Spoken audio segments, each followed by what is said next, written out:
with the UK experiencing record temperatures this year, many experts are warning that we're seeing the dangerous effects of global warming. But look at the state we're all in with the cost of living crisis.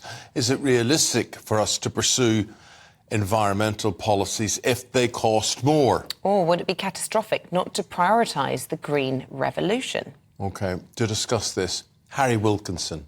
Harry says the risk of climate change is generally exaggerated. And Sam Hall, who says that it's fossil fuels to blame for the country's economic woes. Well, let's start with you, first of all, Harry. You very clearly believe that we should be parking sort of green agendas until we've got the books balanced, essentially. Well, I am concerned about climate change, but I think we should push back on this Extinction Rebellion, Just Stop Oil narrative that the apocalypse is round the corner. We should celebrate the fact that actually extreme weather deaths have been coming down over the last century because of human progress, because of technological advances. And those give us optimism that humanity will be able to deal with climate change in the future. Okay. It is a serious problem, but we need cost-effective solutions. Sam, Harry's saying it's bad, but not as bad as it's made out. We've got time for a breathing window on all of this where we could take the pressure off everybody and the crunch that they're feeling in their purses and their wallets. Well, I don't agree with that, because I think if you look at the root cause of the cost of living crisis that we're all going through at the moment, the inflation that we're seeing across the economy, it is the price of gas. It was when Vladimir Putin invaded Ukraine that sent gas prices skyrocketing, and that then fed through across the economy, because here in the UK, we rely on gas for 40% of our power, nearly 90% of our heating, and for much of how we energise industry as well. So net zero is about reducing our consumption of gas across the economy by rolling out insulation, by rolling out renewables, by helping more of the economy electrify, by slowing that down, by slowing that process down. We just leave ourselves hooked on gas for longer, which would exacerbate and prolong the cost of living crisis. And I think there's obviously more that the government can do to help people access some of these technologies, some of which do have a high upfront cost.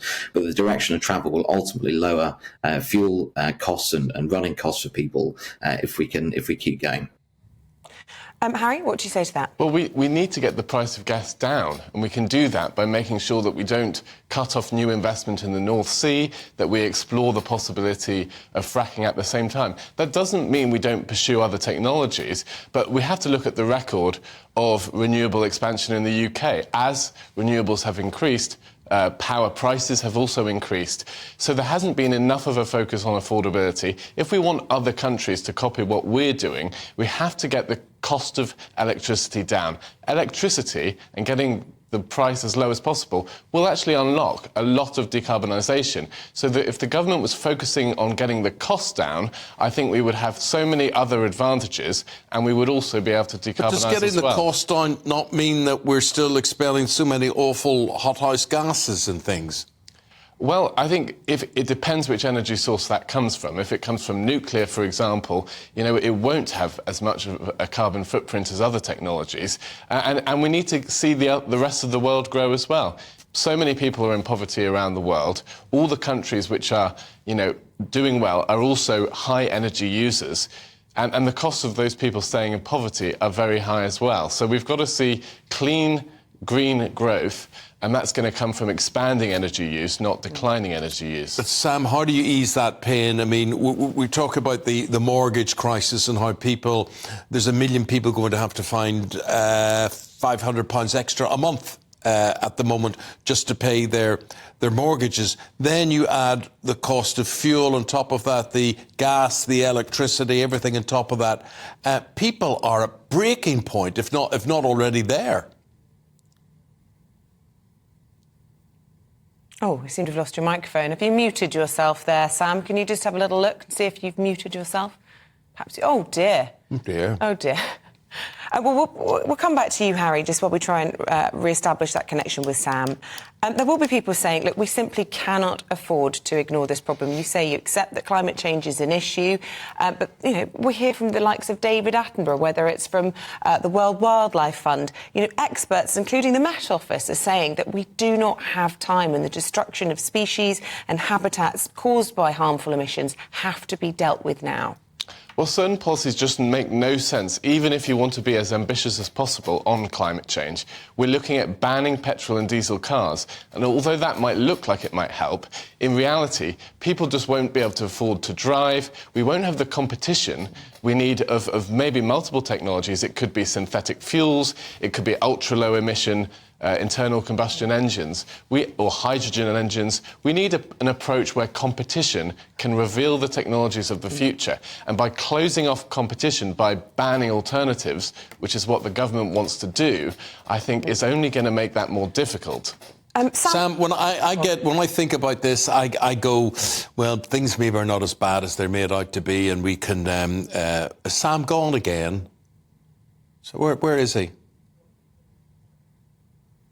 Oh, shame. Oh, we've lost him. Right, just get working up. But my point is this. Yes, go on. I bet you're the same as me, where you think sometimes, well, it's all too expensive, whatever, and we probably have 10 years up our sleeves to manoeuvre about and not be as radical as we could be with as puritanical with energy and whatever. And then I go, the temperature's 50 degrees all over Europe at the minute, and I think, have we got any time left at all? What's going to hurt more? Pain, extra, or dying? And I do think the difficulty is, you know, you can be quite civic-minded or planet-minded yourself, but actually you need brave leadership, you need, you know, good decisions to be made, and it needs to be a global approach. And at the moment, you've got some countries taking one approach, whether that be totally opposite to what China or India might be doing. Certainly the Americans, Harry, have been making quite a lot of inroads on the climate, and also that's had benefits in terms of job creation and in helping to bring down inflation. Is that a model that perhaps we could follow? Absolutely not. What the Americans are doing are pushing huge amounts of subsidies into various technologies that they hope will work out. But what if they don't? You know, governments have tried this before, just shoveling money into the technologies that they prefer. But what we often discover, you know, is those technologies weren't the best to be using. And so we've wasted a lot of time and a lot of money pursuing a dead end. Harry, not that you're not interesting, you're very interesting, but we've got that man, Sam, and we've got to get some value for money out of him. But Sam, basically, we're sitting here whinging about, are we going to die? Or are we going to go broke? That's basically what's the worst option?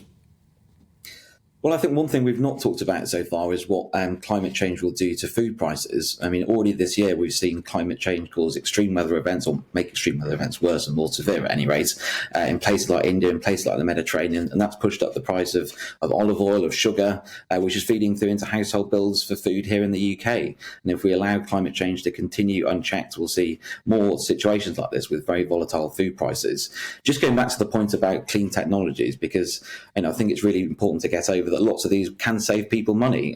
Yes, there's an upfront cost in terms of installing some of them, buying some of them, but they can save people money overall. Insulation can save people hundreds of pounds on their bill.